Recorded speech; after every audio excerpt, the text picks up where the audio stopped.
This slide is exactly what we want people to be involved in. When you have a university, or you have a school, or you have a program, and you really want to develop people right, you want people really to be the best leaders, not just to get them knowledge. You throw knowledge at them, and you think this knowledge will stay there. It will never stay in their mind. It will never be part of their personalities if you don't have these things taken care of. What are these? So what is it that we are trying to do here as a center or as a program, international program? What we are trying to do is to seek to build well-rounded individuals by providing them with actual opportunities for participation.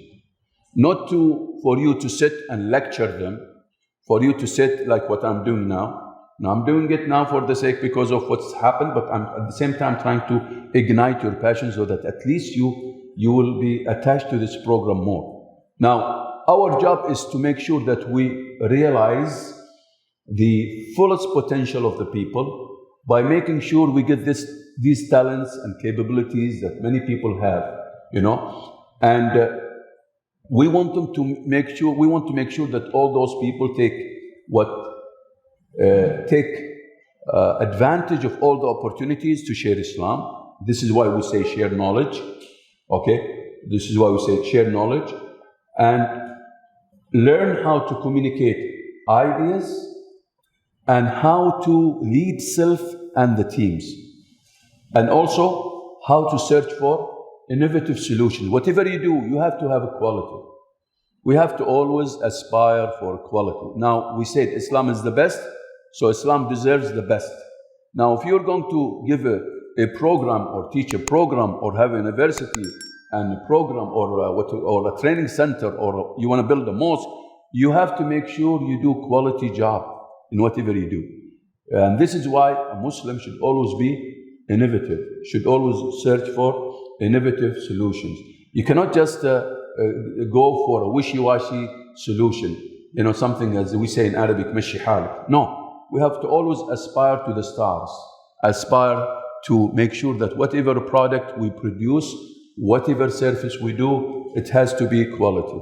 The last one, we have to make sure that when we teach people, or when we train people, or when we develop people, we have to create an environment for them so that they become original, they become spontaneous, and they become quick-witted, and they can lead situations. And they can, wherever they go, they can easily, alhamdulillah, wherever they go, they can easily lead the situation and the people that they are interlocuting with, they are communicating with, they are conversing with. It's very important to be what? Original, be yourself, and be spontaneous, and be what? Quick-witted. Because these three characteristics in communication are the most important, basically, characteristic and traits.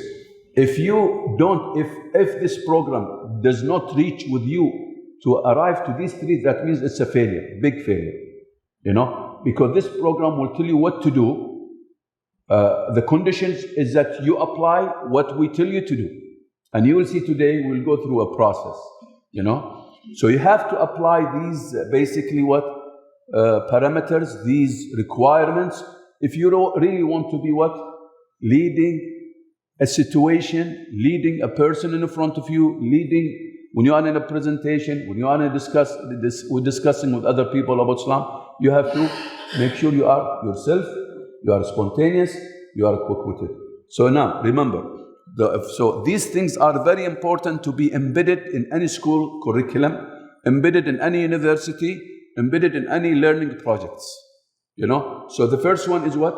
We want people to take advantage of those talents that we have in front of us, those capabilities that we have in front of us, those mavericks and jewels we have in front of us. How can we make sure we get out this we call it bonanza of jewels and minerals and diamonds, and put them together so that they can run on their own instead of waiting for somebody to spoon feed them and just lecture. And our problem today that we are facing is that, we always depend on one personality. He is the one who talks. He is the one who does everything. He is the one who, and we always refer to this personality, and this is dangerous. At the end of the day, this personality, if he is clever enough, he should make out of you leaders. Everybody should be a leader, because leaders have to produce leaders. If you see a leader producing only followers, that means he is not a leader. So everyone is a leader. كلكم راع وكلكم مسؤول عن رعيته. Every one of you is a shepherd. Okay, every one of you is responsible. Everyone in his domain is a leader. So you have to make sure that this leadership that is within everybody we need to make sure it's out, and used for the sake of Islam. And how it is used for the sake of Islam, this is where the project-based learning comes. This is where experiential learning comes. This is where true, authentic leadership comes. This is where original leadership comes.